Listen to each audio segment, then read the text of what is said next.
Okay, this is Bob Okon, a reporter at the Herald News with Larry Crawford, who is a write-in candidate for Joliet City Council in the April 1 election.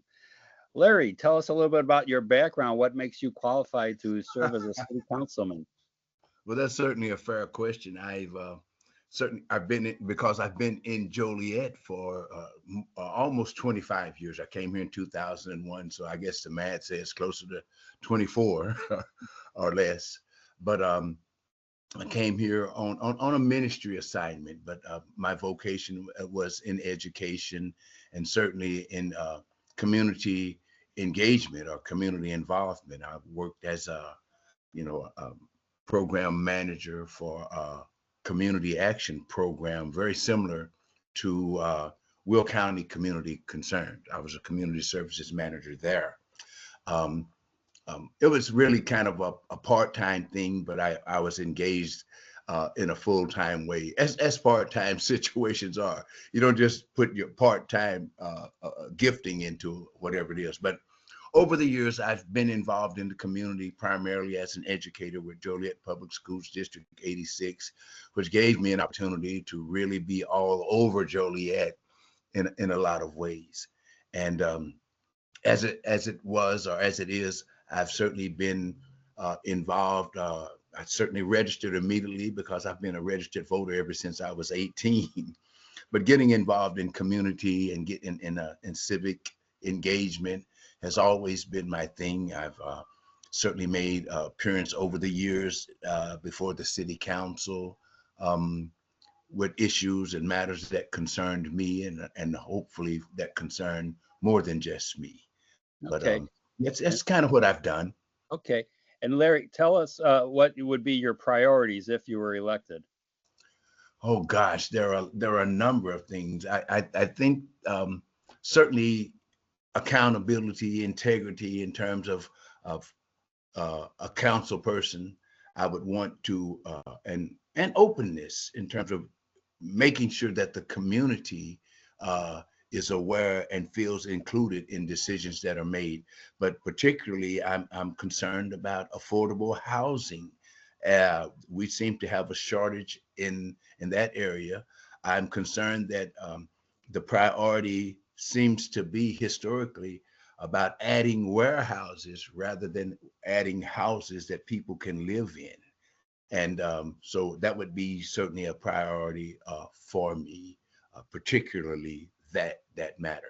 There's certainly a lot of matters concerning health issues, clean air, environmental concerns, as it may be, um, making sure that we're not taxed away. And that's always a problem. I don't care where you are in the country. People are concerned about taxation since the beginning of our country without representation, as it might be. But that affordable housing and matters concerning equity and throughout the city would be Okay. a priority. Larry, tell us what something you think the city should be doing more of. Being more inclusive in terms of demonstrating that the concerns of the regular citizens are being addressed. I think we could do that better. When you start talking about we have concerns about our image as it may be, certainly with our law enforcement component and how we've gained a reputation from the state attorney general of how we handle policing and how we're engaged in the community. I would certainly hope that we could address that. Again, that's what our city council should be more engaged with, is making sure that matters that concern us and that are affecting us in a negative way, that those things are squashed in some manner. I don't Okay. Larry, what is something that maybe think the city should be doing less of? warehouses, Okay. doing. I think there's a lot of places where we are inviting what we think is economic development in and giving tax increment financing support to entities that come in and really exploit our resources without us getting anything in return. And I think we should be a little more cautious in terms of what we're inviting in, so that whatever, I use the expression, whatever that entity is putting on the marquee is really the service or the exchange that we get. And I think we have to be a little bit more cautious in regard to that. Okay. Larry, we're coming near the end of our time, but if you could just briefly kind of summarize what you think you as an individual would bring to the city council.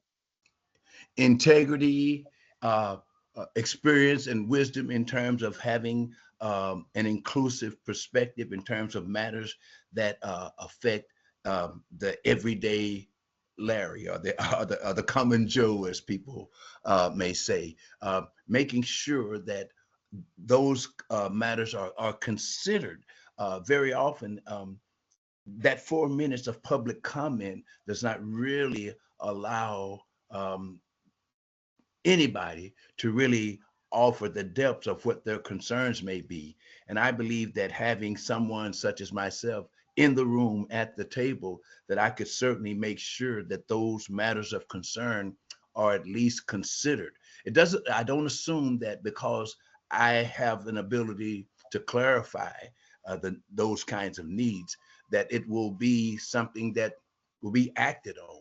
But I think it's important that it's always taken into consideration. And I think that's a valuable asset to any governing body. All right. Very good. Thank you very much, Larry. All righty. I appreciate you taking the time, sir.